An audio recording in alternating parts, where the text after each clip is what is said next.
ashabihi wa mawalah amma ba'du. Jamaah sekalian, setelah kita lakukan kewajiban bekerja, mencari nafkah, mencari rezeki yang halal, sudah menjalankan kewajiban sholat duhur berjamaah, mari kita punya waktu sekitar 40 menit menuju jam 1. Kita gunakan untuk kewajiban yang lain, yaitu kewajiban tholabul ilmi, mencari ilmu, belajar, supaya apa yang kita lakukan semuanya dilandasi dengan ilmu, sehingga tidak bertentangan dengan syariah dan bernilai ibadah, semua ada pahalanya. Khususnya yang terkait dengan materi yang akan saya kaji, yaitu masalah fikih muamalat.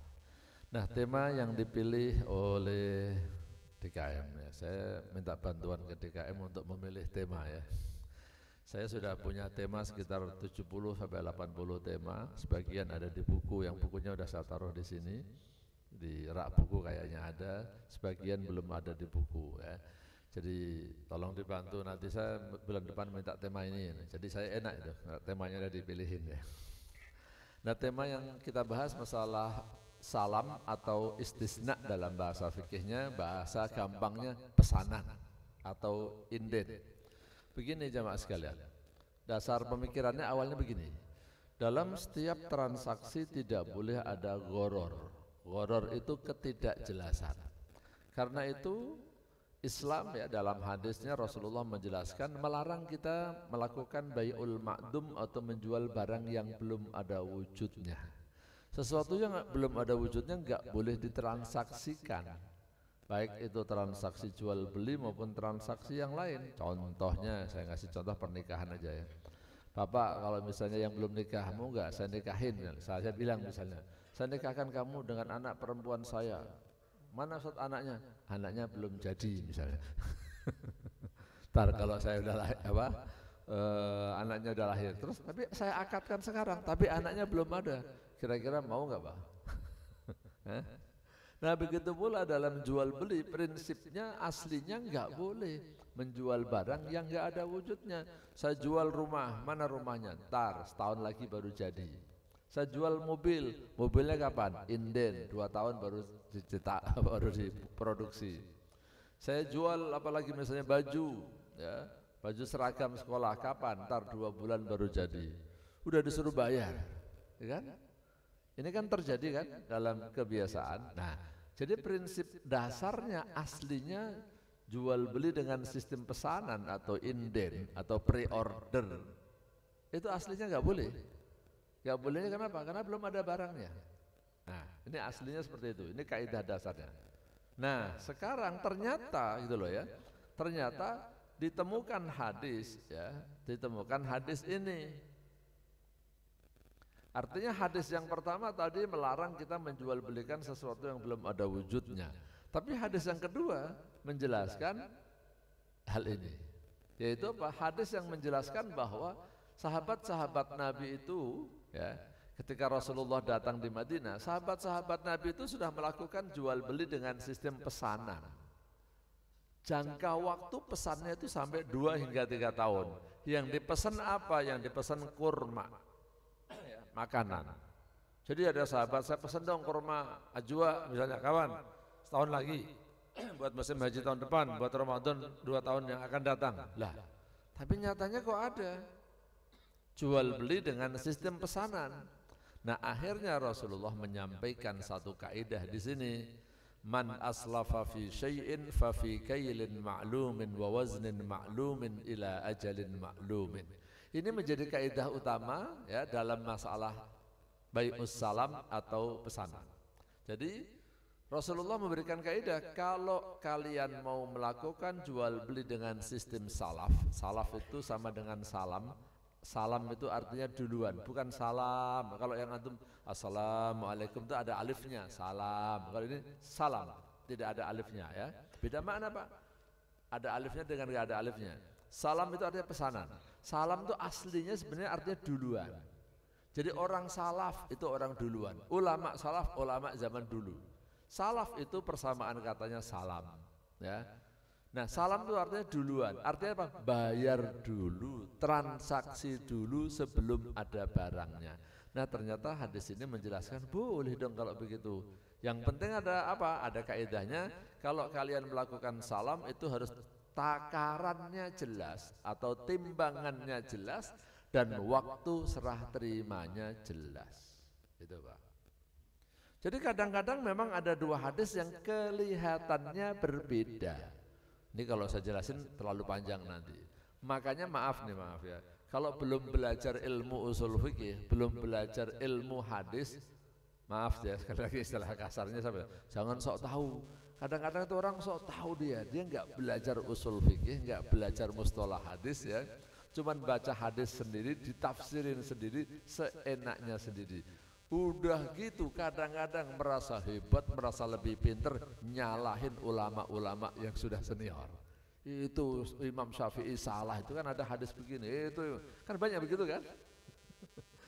Kalau yang zaman sekarang kadang-kadang, oh itu ustadz ini salah itu, maaf nih, dia itu baca Quran aja belum lancar Pak. Itu udah berani nyalahin ustadz-ustadz tuh Pak, ya kan? Bahkan lembaga, ada ustadz-ustadz yang latar belakangnya bukan ahli syariah, itu udah berani nyalahin. Itu apa itu majelis ulama berfatwa itu, fatwanya nggak sesuai dengan syariat. Lah kalau ada hadis-hadis yang seperti ini, coba hadapkan pada hadis-hadis seperti gimana dia menjawabnya. Ya. Nanti itu alat ujinya di situ. Nah jadi kembali ke salam, kira-kira logikanya biar gampang, analoginya seperti sholat Pak. Pak sholat itu harus ada waktunya Pak. Sholat duhur ya di waktu duhur, sholat asar ya di waktu, itu kan Pak. Sholat duhur berapa rakaat? 4, sholat asar, tapi ada hadis lain, ini biar gampang, biar cepat. Ada hadis lain yang menyatakan Rasulullah pernah melakukan sholat duhur di waktu asar, sholat asar di waktu duhur, cuma 2 rakaat lagi Pak. Namanya apa itu? Jamak qashar. Nah jamak qashar itu dalam istilah hukum Islam disebut apa? Rukhsah, keringanan, kemudahan yang diberikan oleh syariat kepada umat. Nah begitu pula dengan bai'us salam. Nah biar cepatnya di situ. Jadi asal usulnya jual beli barang yang belum ada wujudnya nggak boleh. Tapi karena ada rukhsah berdasarkan hadis ini, maka jual beli dengan sistem salam, inden, pre-order, nama bahasa Indonesia bisa ganti-ganti Pak. Ya kan dulu kan istilahnya pesanan. Kemudian diganti dengan istilah inden, sekarang istilah pre-order. Ada lagi yang lain nggak Pak? Istilah lain yang sebenarnya hakikatnya modelnya pesanan juga.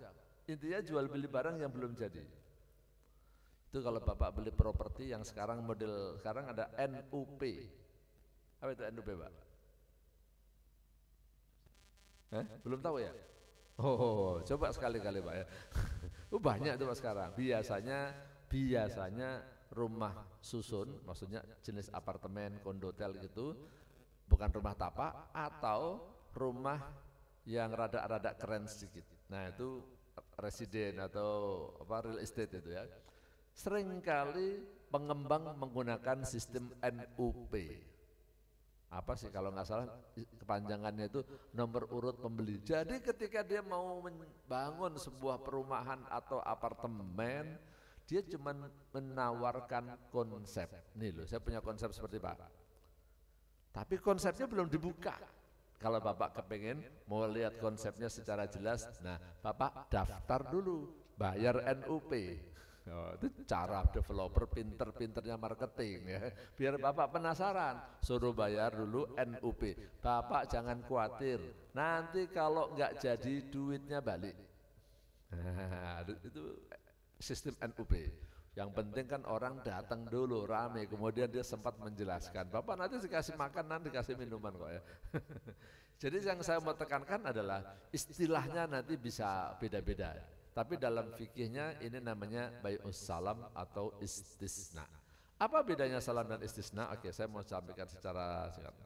Saya tuh sebenarnya kalau suruh ngajar Pak, lebih senang panjang. Kalau panjang itu ngajarnya lebih gampang. Kalau pendek waktunya itu mana yang harus saya ringkas gitu ya kan. Oke, ini tadi saya jelasin. Kalau salam tulisannya seperti ini ya, ditulis tanpa alif. Artinya pesanan. Kalau istisna itu artinya adalah minta dibuatin. Dari kata sona'a itu membuat. Istisna saya minta dibuatin. Apa? Dibuatin rumah, dibuatin mobil, dibuatin baju. Itu bahasa Arabnya istisna. Tapi kalau bai'us salam itu saya mau beli, saya pesen dong, misalnya apa? Kurma, saya pesen beras, saya pesen mangga. Bisa 2 bulan, 3 bulan sampai 3 tahun.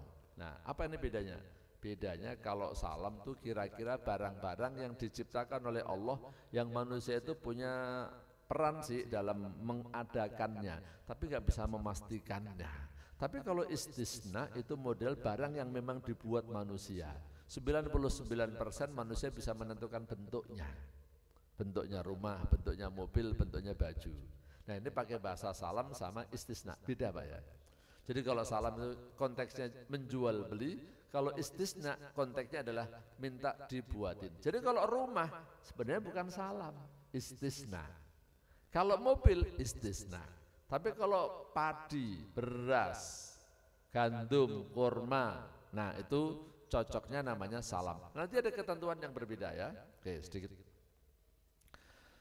Jika melihat kepada ketentuan dasar jual beli yang tadi saya sampaikan, maka salam dan istisna termasuk jual beli sesuatu yang belum ada wujudnya, dan dalam bahasa fikih namanya bai'ul ma'dum haram. Tapi karena ada hadis yang membolehkan, maka akad salam dan istisna diperbolehkan. Seperti halnya hukum melakukan sholat jamak atau qashar. Sedikit saya tambahin, Bapak kalau sholat itu boleh jamak, boleh qashar, dan boleh jamak qashar Pak ya.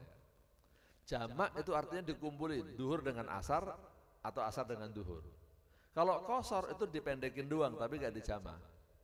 Kalau jamak qashar dikumpulin dan dipendekin. Jadi misalnya nih Bapak sekarang habis duhur nih, jam 1 pergi ke Bandung. Ya pergi ke Bandung, mau jamak udah gak bisa kan, udah sholat duhur. Nanti Bapak di rest area mau sholat asar, Bapak qashar aja boleh. Di rest area ya ke Bandung, di rest area masuk waktu asar Bapak boleh sholat 2 rakaat. Tapi Bapak nggak boleh kalau berjamaah dengan imam rawatib yang imamnya sholatnya sempurna. Sholatnya imamnya 4 rakaat, Bapak pas 2 rakaat sudah salam doa, assalamualaikum, dadah, sudah ada itu. Itu nggak boleh ya. Kalau Bapak misalnya bikin jamaah sendiri karena jamaah sudah selesai, boleh. Tapi kalau Bapak membuat saingan juga nggak boleh. Sini ada imam sholat 4 rakaat, Bapak bikin saingan kompetisi di belakang, nggak boleh juga ya. Jadi kalau gitu gimana? Ya udah Bapak jangan qashar. Tapi kalau misalnya nggak ada orang, nggak ada imam rawatibnya, Bapak bisa qashar saja bisa. Ya. Sebaliknya Bapak bisa jamak tanpa qashar. Misalnya Bapak mau pergi ke Bandung, ya sekarang. Tapi Bapak tadi udah sebelum adzan zuhur udah di sini. Bapak bisa ikut sholat duhur bersama saya di sini tadi. Untuk duhurnya Bapak niat jamak dengan asar. Saya sholat duhur bareng dengan Ustaz Sofwan, tapi asarnya nanti enggak, karena saya enggak qashar kan. Akhirnya Bapak sholat duhur sama asar, duhurnya 4 rakaat, asarnya 2. Duhurnya tidak diqashar, namanya dijamak doang tanpa qashar. Ya. Tapi kalau Bapak memang sejak awal rombongan banyak orang, ya jam 1 atau setengah 1 rencananya berangkat, dah sekarang kalau gitu kita sholatnya nanti di sana di mana lah misalnya, kita jamak aja misalnya setelah berangkat bisa, atau misalnya jam 11 sudah berangkat, ya begitu jam 12 lewat 15 menit rest area istirahat sholat duhur sama asar, jamak sama qashar. Nah jadi ini saya sambil mengenalkan jamak dan qashar ya. Tapi yang penting Pak ya, jangan sampai Bapak membuat sholat saingan dengan imam rawatib ya, itu nggak boleh ya. Ada imam rawatib Bapak bikin jamaah baru nggak boleh. Seandainya Bapak mau ya nanti setelah selesai. Oke, di Indonesia kita kenal ada istilah AJB dan PPJB. Ini memperkenalkan pengkondisian hukum Islam dengan hukum Indonesia. Kalau hukum Islam kan tadi saya katakan ada baik, ada bai'us salam. Baik itu jual beli saja, bai'us salam jual beli dengan pesanan. Kalau di Indonesia Pak, Bapak itu sebenarnya sudah terbiasa ada AJB, ada PPJB. Apa bedanya PPJB dengan AJB Pak? Kalau AJB itu barangnya sudah ada, akad jual beli. Itu kalau rumahnya udah ada bisa AJB. Tapi ketika Bapak membeli rumahnya belum jadi, beli apartemennya belum jadi, kan Bapak perlu dokumen. ketika mulai bayar cicilan itu. Nah, dokumennya itu namanya PPJB, Perjanjian Pengikatan Jual Beli. Nah, artinya apa? Sebenarnya hukum Indonesia juga sebenarnya sudah mengadopsi istilah di dalam fikih Islam ini. Ada sesuatu yang dijual yang belum ada sesuatu yang dijual yang sudah ada. Baik, yang terpenting berikutnya adalah intinya boleh ya Pak ya, jual beli dengan sistem pesanan itu boleh berdasarkan hadis ini, dan ini tergolong rukhsah. Nah, ini Pak yang rada berat. Yang namanya salam itu pembayarannya harus 100% di muka. Kalau tidak di muka, pembayarannya namanya bukan salam. Jadi yang namanya salam itu bayarnya di depan. Ya, biasanya Bapak kalau beli barang, katakanlah mau nikahan, pesan baju, pesan catering. Nah, itu makanannya Bapak bayar dulu atau bayarnya separuh atau belakangan? Separuh. Nah, ini berarti kurang cocok kalau disebut dengan istilah salam. Saya belum mengatakan boleh atau tidak boleh ya. Saya belum mengatakan boleh tidak boleh. Tapi prinsipnya kayak yang namanya salam itu bayar di muka. Yang kedua, yang namanya salam itu ukuran dan timbangannya harus jelas. Bapak kalau namanya salam, misalnya rotinya beratnya berapa on, ya, baju ukuran XL itu berapa panjang lengannya, berapa panjang besar ini ya, putarannya nggak tahu istilahnya salah. Pokoknya ukuran bajunya nanti gimana ya. Itu harus jelas ukuran timbangan.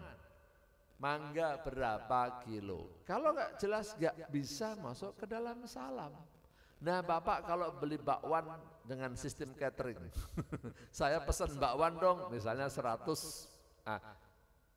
bakwan ya. Ditimbang nggak Pak? Bakwannya? Kalau industri rumah tangga enggak kan? Tapi kalau pabrikan, ditimbang nggak itu? Nggak ada pabrik bikin bakwan ya. Roti ada, roti kan. Roti biasanya ada netnya kan, berat bersihnya berapa. Nah jadi yang tidak bisa diketahui berat bersihnya, ini enggak cocok pakai akad salam. Nanti kalau misalnya Bapak pakai akad salam, ya saya katakan terangnya enggak sah. Terus gimana dong? Pakai akad yang lain. Makanya kita perlu mengenal banyak akad di dalam fikih Islam. Banyak akad yang ada di dalam fikih muamalat. Bapak nanti pilih yang cocok. Sayangnya banyak orang yang tidak mau belajar, udah nggak sabar ya. Udah gitu kadang-kadang yang sering saya ditanya apa? Udah kejeblos, udah selesai baru nanya. Pak Ustadz, dulu ada orang utang saya berapa? 100 juta. Tapi udah 5 tahun. Sekarang mau dibayar 100 juta juga, bahkan saya rugi Pak ya. Kan inflasi ya. Dulu tuh saya tuh waktu ngutangin sampai saya bela-belain jual emas tuh. Itu 100 juta tuh 200 gram. Nah sekarang saya mau minta dia Pak, bayarnya seharga emas 200 gram Pak. Boleh nggak Pak? Ini banyak, paling termasuk banyak banget orang nanya ke saya seperti itu. Itu kamu salah dari awal. Nanyanya ke saya baru sekarang sih. Harusnya pas mau ngutangin nanti baru nanya. Udah selesai baru nanya. Ya saya katakan nggak boleh. Harusnya kalau antum mau dari awal, ya utangin emas. Kamu mau utang, saya nggak ada duit, saya adanya emas. Dah saya utangin emas ya. Nih saya punya emas 200 gram ya. Nanti antum bayar ke saya, bayarnya emas juga 200 gram. Gitu caranya. Kalau antum dulu ngutangin duit, ya bayarnya duit, itu ya. Begitu pula nanti ini dalam salam. Kalau Bapak mau salam, bayarnya 100%, kemudian timbangannya harus jelas, waktu serah terimanya harus jelas. Beberapa ketentuan tentang salam ya. Ada 2 orang yang berakad, ada ijab kabulnya, kemudian ada objek akadnya. Ini sekilas saja lah ya. Nah ini yang saya kira yang penting sebenarnya itu sih udah saya tandain merah-merah nih ya. Modal harus diserah terimakan tunai pada waktu akad salam. Yang paling penting merah-merah aja. Biar Bapak bisa tanya jawab maksud saya. Nah diketahui jenisnya, sifatnya dan ukurannya dan waktu serah terimanya. Serah terima itu penting Pak. Coba kalau Bapak misalnya pesen ya catering buat resepsi. Nanti dikirim hari Ahad tanggal 30 misalnya Pak. Bapak nggak sebutin jamnya, dikirim Ahad tanggal 30 misalkan. Udah dikirim Ahad tanggal 30, tapi kirimnya jam 9 malam. Gara-gara Bapak nggak, kan Bapak nggak nyebutin jamnya. Itu kan masih tanggal 30 Pak, saya bilang. Lah jam 9 malam baru dikirim cateringnya. Resepsinya udah bubar Pak. Tunggu tempo hari aja ada terjadi perselisihan. Ada orang sewa gedung untuk pernikahan, gedungnya kebakaran. Ya. Sebenarnya yang kebakaran nggak pas yang di tempat acara pernikahannya, tapi gara-gara kebakaran orang yang pada mau datang nggak jadi kan, pulang lagi kan. Nah, saya makanannya lebih banyak Pak, makanannya lebih banyak, angpaunya juga kurang Pak. Itu aja bisa terjadi perselisihan loh Pak. Ini kejadian loh, serius itu ya. Terus saya nuntut kepada gedung juga kena musibah. Lah saya kebakaran kan sengaja dari saya kebakar kan. Ini juga musibah saya. Ya tapi gara-gara gedungnya kebakaran. Ya, tapi kan ruang yang dipakai acara masih bisa. Yang kebakaran kan sebelah sana ini kan maksud.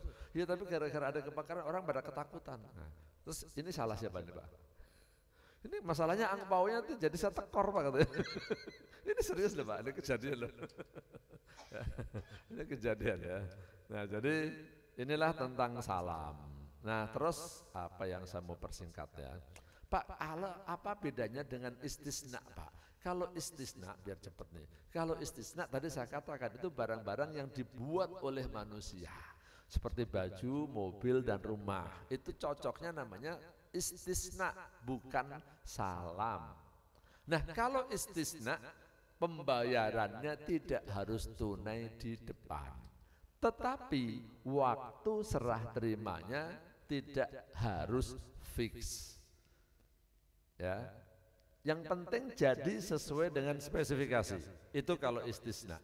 Saya kan minta dibuatin rumah. Oke Pak, saya akan buatkan rumah. Estimasi jadinya bulan Januari tahun 2025. Misalnya nih, ternyata dia mundur ke bulan Juni. Bapak nggak bisa menuntut. Kan ini istisna. Kalau istisna kita bisa memprediksi estimasi tapi nggak bisa pasti. Toh Bapak juga belum bayarnya kan nggak di depan.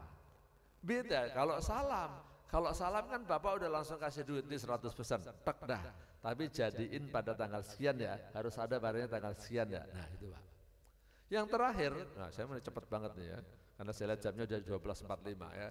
Salam itu boleh paralel, istisna itu boleh paralel. Paralel itu gini maksudnya, saya pesan kepada Bapak, Bapak itu nggak bisa bikin sendiri, akhirnya Bapak pesan kepada orang lain, itu boleh. Tetapi urusan saya itu dengan Bapak. Seandainya Bapak pesan kepada orang ketiga dan orang ketiga nggak berhasil, ya Bapak nggak boleh ngeles kepada saya nggak bisa, ya jadi Bapak tetap yang bersalah. Hubungan saya dengan Bapak bukan dengan orang yang ketiga tadi. Nah inilah yang dipraktekkan di bank Pak. Saya kasih tahu singkatnya di bank syariah ya. Misalnya beli rumah. Saya akadnya kan saya beli rumahnya ke bank Pak. Emang bank punya rumah sendiri. Kalau di Sudan kabarnya bank syariah di sana itu kayak jadi developer juga. Dia boleh punya izin bikin rumah. Kalau di Indonesia kan nggak boleh. Bank hanya lembaga intermediari, wasilah saja, perantara saja. Maka bank tidak bisa membuat rumah. Aturan di Indonesia gitu. Terus gimana dong? Nah, nanti bank membeli kepada developer. Nah itu kan paralel. Saya pesan kepada bank, bank pesan kepada developer. Gitu Pak. Itu namanya istisna paralel, pembayarannya boleh bertahap. Nah, jadi bank boleh mengambil keuntungan. Jadi bank memesan kepada developer dengan harga 500 juta, saya pesan kepada bank dengan harga 700 juta. Misalnya begitu. Kenapa? Ya masalahnya kalau saya pesan ke developer sendiri, kadang-kadang developernya nakal Pak. Tapi kalau mainnya sama bank itu B2B biasanya lebih ketat aturannya. Makanya saya sendiri kalau ngajarin anak-anak pemula yang baru mau beli rumah, pengantin masih muda, kalau termasuk anak saya sendiri, jangan beli rumah cash. Kalau saya pelajarannya segitu. Kenapa? Kalau antum beli rumah cash masalahnya antum nggak ngerti. Itu suratnya beneran enggak, bodong enggak, double enggak. Tapi kalau antum lewat bank itu juga ikut ngecek. Gitu masalahnya. Kalau ke developer, antum cicilan ke developer lebih murah, misalkan tanpa bunga cicilan 2 tahun 3 tahun. Iya, tapi nggak ngerti developernya jujur nggak. Antum kan nggak pengalaman. Dan saya punya mahasiswa satu, saya kan dari awal udah bilangin, jangan nyicil langsung ke developer. Nyicil ke developer itu antum nggak ada perantaranya, nyicilnya ke bank. Tapi mahal, ya mahalan dikit tapi lebih aman. Ya kan? Karena bank itu udah punya pengalaman, developer yang baik dan yang tidak baik.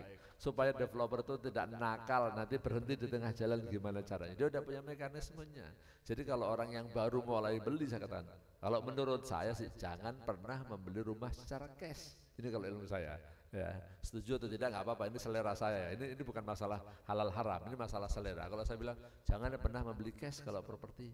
Ya, apalagi properti yang pertama khususnya ya, yang benar-benar beli rumah mau dipakai. Inilah jamaah sekalian singkat tentang salam dan istisna, termasuk istisna paralel ya. Kalau ada hal-hal yang penting yang Bapak mau tanyakan atau hal yang kurang jelas silahkan ditanyakan Pak. Tentang jual beli dengan sistem pesanan, jual beli barang yang barangnya belum ada, baik barang yang sifatnya ciptaan Allah kayak makanan tadi ataupun barang-barang yang sifatnya manufakturing. Wallahu a'lam bishawab. Silahkan 10 menit nih Pak, saya kasih waktu untuk tanya jawab. 12 menit malah. Halo?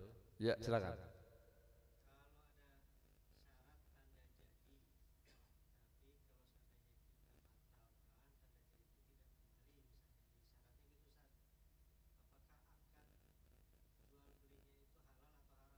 Ya, pertanyaan yang bagus, pertanyaannya relate ya, sesuai dengan namanya. Gimana kalau untuk model seperti jual beli kayak tadi, yang barangnya belum ada, pakai ada istilah tanda jadi, dan tanda jadinya nanti kalau misalnya enggak jadi beli duitnya hilang gitu ya. Hilang itu maksudnya duitnya hilang kemana itu Pak? Dimakan hantu atau kemana? Ya sebenarnya diambil sama penjual, jangan dibilang hilang. Ini bahasa pedagang nih, hilang Pak duitnya kok duitnya hilang? Oh duitnya kamu ngambil kok bilang hilang? Bilang aja duitnya saya minta, itu aja kan. Duitnya buat saya. Nah ini dalam istilah fikih jual beli yang model pakai urbun namanya, urbun atau arbun, itu tidak dibenarkan dalam Islam. Kenapa? Lah orang baru bayar tanda jadi, terus dia nggak dapat apa-apa, duitnya kamu ambil, kompensasi atas duit yang kamu ambil itu kamu ngasih apa ke dia? Kan nggak ada, kamu ngambil harta orang lain tanpa hak. Nah, konsep dasarnya nggak boleh. Nah, terus ada pertanyaan begini Pak. Nah, ini saya lanjutkan pertanyaan Bapak. Tapi Pak, kalau nggak gitu nanti orang pada nggak serius Pak, main-main pura-pura tanda jadi atau spekulasi. Nanti nggak terus gini. Ya nanti kalau menguntungkan saya lanjutkan, kalau nggak menguntungkan nggak saya lanjutkan, gitu kan? Misalnya proyek lagi dibangun, yaudah saya tanda jadi deh, saya tanda jadi sekarang, mumpung harganya harga sekarang, gitu maksudnya kan? Bisa 1 tahun mungkin dia naik, nah saya kasih tanda jadi aja, ini contoh aja ya. Terus habis itu dia wait and see, nggak mau bayar cicilan, nanti kan penjualnya rugi juga Pak. Nah itu kan? Nah akhirnya ada fatwa garis tengah. Maksudnya mempertemukan hal ini adalah kalau ada orang jual beli dengan sistem tanda jadi, maka kalau uangnya itu diambil oleh penjual tanpa kompensasi nggak boleh. Tapi kalau dia dikenakan takwid, istilahnya biaya pengganti atas real cost yang terjadi, dia boleh. Misalnya ketika Bapak mau beli rumah, saya anggap aja saya developer Pak ya, Bapak yang mau beli. Ketika Bapak mau beli kan saya suruh nemenin, yang menemuin Bapak siapa? Bukan saya sendiri kan? Siapa Pak? Nah, sales atau marketing. Saya bayar nggak ke dia Pak? Kalau Bapak closing, Pak saya jadi beli misalnya. Nah, ketika sudah closing, udah deal nih, saya sebagai bosnya biasanya harus ngasih uang kepada sales atau marketing itu nggak Pak? Dikasih nggak? Kalau nggak dikasih mana mau dia kerja Pak ya? Nah itu kan uang closing kan, karena kan dia bekerja Pak. Nah misalnya Pak kalau Bapak batal, maka nanti dikenakan potongan untuk membayar uang yang saya harus bayarkan pada karyawan saya ini. Closingnya itu saya harus ngasih fee dia misalnya 500.000 Pak, karena kan berbusa-busa ngejelasin Pak, supaya Bapak mau closing mau beli kan jelasnya panjang, kadang survei ke lokasi kan, itu dia ngajakin boncengin Bapak atau dia nyiapin waktunya, bahkan kadang-kadang harus nyuguhin minuman juga kan, teh atau kopi kan. Nah saya harus bayar closing Pak, kalau enggak karyawan saya enggak mau lah, salesnya marketingnya enggak mau. Nah jadi saya boleh dengan ada kesepakatan Pak, oke Bapak bayar tanda jadi, tapi nanti kalau Bapak jadi tinggal lunasin, kalau enggak jadi nanti dikurangin loh Pak, enggak diambil semuanya. Nah itu boleh Pak, tapi kalau diambil semuanya, nah itu termasuk bab dolim, enggak boleh ya. Itu namanya dalam hadisnya namanya urbun. Dan saya baru ketemu 2 developer yang jujur dalam hal ini, tapi ini pengalaman saya aja, saya pernah ketemu 2, satu di Cilodong, satu di Cibinong. Jadi waktu itu rumah saya bayar DP apa tanda jadi saya lupa istilahnya, enggak jadi dikembalikan 100% Pak. Begitu aja dikembalikan. Wah baik banget ini developernya di Cilodong. Akhirnya saya kepengen tahu, ini enggak biasa ini, biasanya begini duitnya hilang gitu kan. Ternyata yang punya orang Muslim, keturunan Arab Pak. Oh dia udah belajar fikih muamalat kayak ini. Serius tuh di Cilodong. Yang satu lagi itu dibalikin, tapi itu karena kesalahan dia. Jadi ketika dia menjual tuh belum dapat izin. Nah saya udah beli ternyata nggak dapat izin, hanya duitnya dikembalikan. Artinya salahnya dia. Bangun belum ada izinnya udah bangun aja berani-beraninya jual, duitnya dikembalikan itu Pak. Nah itu yang saya pernah ketemu. Nah itu kira-kira jawaban tentang DP. Ya Pak ya? Oke, ada lagi silakan. Moga silakan.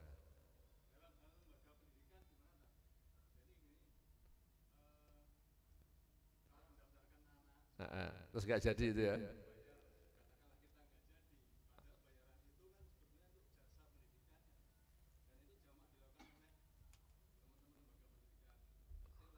Ya betul, pertanyaan yang bagus. Nah itu juga relate ya. Secara hukum dasarnya saya katakan bahwa lembaga pendidikan dengan lembaga jual beli itu beda. Ini kan salam sama istisna ini untuk jual beli. Kalau lembaga pendidikan itu jasa, babnya ijaroh, babnya beda. Sama halnya Bapak beli tiket pesawat terbang, beli tiket kereta. Ketika Bapak beli, space-nya udah dikasih buat Bapak. Misalnya entah apa Bapak nggak jadi naik, akhirnya gimana? Udah waktunya nih, udah tinggal berangkat pesawatnya atau keretanya, Bapak nggak jadi. Akhirnya kursinya gimana Pak? Kosong kan? Atau Bapak ngontrak rumah, setahun, Bapak ngontrak rumah setahun, udah bayar. Pas Bapak ngontrak misalnya, ternyata Bapak jarang tinggal di situ. Setahun sih dipakai, tapi cuma buat nyimpen barang doang. Bapak sering pulang nggak menghuni kontrakan tuh. Gimana Pak? Rugi nggak Bapak? Boleh nggak kalau Pak saya kan jarang kesini Pak, jadi saya minta separuh dong. Atau Bapak nginep di hotel. Bapak nginep di hotel ya. Kontraknya kan check in jam 2, check out jam 12. Jam 6 pagi Bapak udah check out. Misalnya Pak saya kan nggak jadi sampai siang, saya bayar separuh aja dong Pak, kembalikan dikasih nggak Pak? Nah jadi ini babnya bab ijaroh, jasa sebenarnya. Jadi dia sudah menyiapkan fasilitas itu, adapun Bapak tidak memanfaatkan, maka itu kesalahan Bapak yang tidak memanfaatkan. Jadi kalau ditanyakan boleh nggak Pak dalam jasa seperti itu, bukan hanya pendidikan, kereta dan segala macam, saya katakan boleh. Karena apa? Karena dia sudah menyiapkan fasilitasnya buat Bapak. Jadi dia pun nggak bisa jual lagi. Nah, tapi yang bagus itu model kereta kalau menurut saya. Jadi kalau memang dia udur nggak jadi dan tiketnya bisa dijual kepada orang lain, ya mestinya dikembalikan sebagian. Mungkin ada proses yang memakan biaya ya. Jadi kalau misalnya batal nanti dikembalikan misalnya 80%, misalnya begitu Pak. Kalau menurut saya seperti itu. Dan kalau di kampus saya sendiri praktekkan seperti itu ya. Jadi saya nggak tega juga sih, kasihan juga orang tuh. Wah, apalagi kalau uang muka 30 juta gitu kan, terus hilang itu kan ngenes juga Pak ya. Saya mengelola lembaga pendidikan kampus, murah kampus saya itu hanya bayarnya 1 semester aja 2.200.000. Uang masuknya aja cuma 1.800.000 Pak ya. Itu kalau yang gitu-gitu biasanya saya kembaliin aja lah. Paling-paling saya potong biaya transfernya atau biaya administrasi ngelayanin TU-nya itu aja. Ya jadi dia balikin aja deh, daripada nanti saya ambil ibaratnya dia ngedumel Pak. Jadi kita nerima duitnya nggak enak, duitnya juga nggak seberapa, duitnya juga bukan buat saya gitu kan.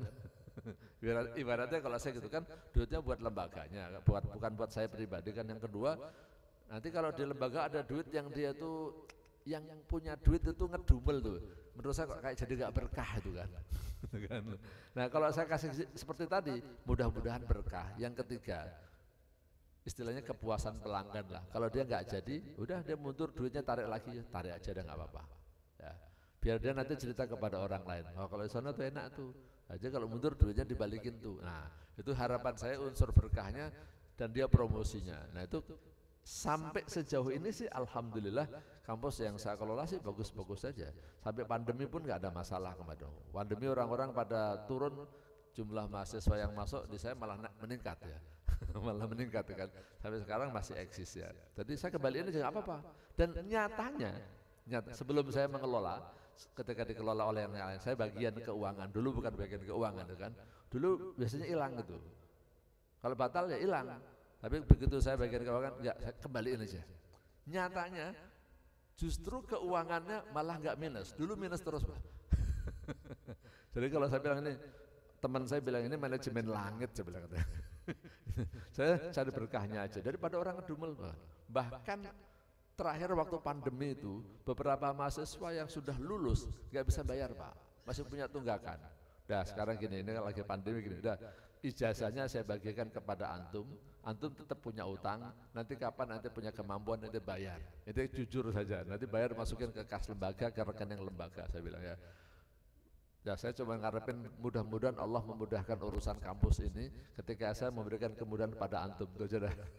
Ngambilin hadis itu aja.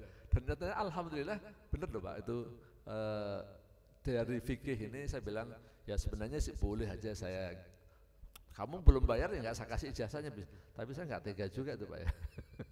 Kasihan juga. Jadi intinya sebenarnya boleh ya, ketika orang membatalkan duitnya hilang, dalam arti diambil oleh penyedia jasa. Kenapa? Penyedia jasa sudah mengalokasikan Pak. Kecuali kalau dia bisa jual lagi, mestinya adalah dia harus kembalikan sebagian harga penjualan berikutnya. Contohnya kursinya dulu jatah saya mahasiswa itu 30 per kelas misalnya Pak. Satu mundur. Ya, satu kelas orangnya 20, 25, 30 kan biayanya sama Pak. Listriknya, AC-nya, TU yang layaninnya, kemudian dosennya, honornya kan sama Pak, ya kan? Mau 20 atau 25. Jadi kalau 30 saya beli untungnya lebih gede gitu kan. Tapi kalau 20 pas-pasan, sama dengan umroh. Umroh itu Pak, kalau Bapak jadi jamaah, kadang-kadang Bapak seneng nih, umrohnya besar nih, kita rombongan satu bis. Kita rombongan 50 bis misalnya. Kalau saya jadi jamaah, saya senang cari umroh yang rombongannya kecil. Karena lebih diperhatiin. Tapi kalau saya sebagai travelnya, saya kepengen rombongannya gede, satu bis kalau perlu 45 orang atau 50 orang. Tapi kalau saya jadi jamaah, cari yang satu rombongan cuma 30 aja. Nah itu lebih diperhatikan sama ustadznya. Itu Pak. Mafhum ya tentang hal ini. Jasa berbeda dengan jual beli. Ada satu lagi terakhir, silakan.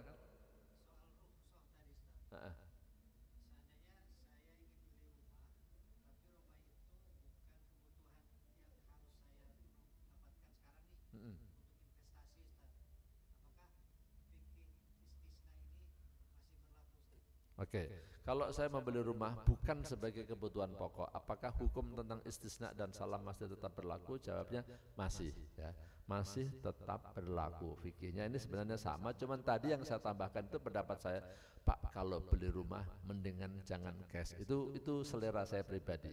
Sebagaimana saya pernah mengatakan, kalau beli kendaraan jangan pernah utang. Tapi kalau beli rumah mendingan cash, itu pendapat dan selera saya pribadi. Tapi kalau hukum fikihnya rukhsah ini tetap berlaku ya, untuk mobil ataupun rumah, untuk rumah pertama ataupun rumah kedua ataupun rumah ketiga. Tapi terkait dengan persyaratan dari Bank Indonesia yang saya tahu berbeda Pak. Kalau Bapak rumah pertama itu kalau nggak salah DP-nya misalnya ya 10%. Kalau rumah kedua 20%, rumah ketiga 30%. Jadi nggak sama itu tentang besarnya DP yang dari ketentuan pemerintah. Itu. Jelas Pak ya? Oke. Nanti kalau ada yang kurang jelas atau ada yang mau ditanyakan boleh ditanyakan ke nomor ini ya, WA, pakai WA aja Pak ya.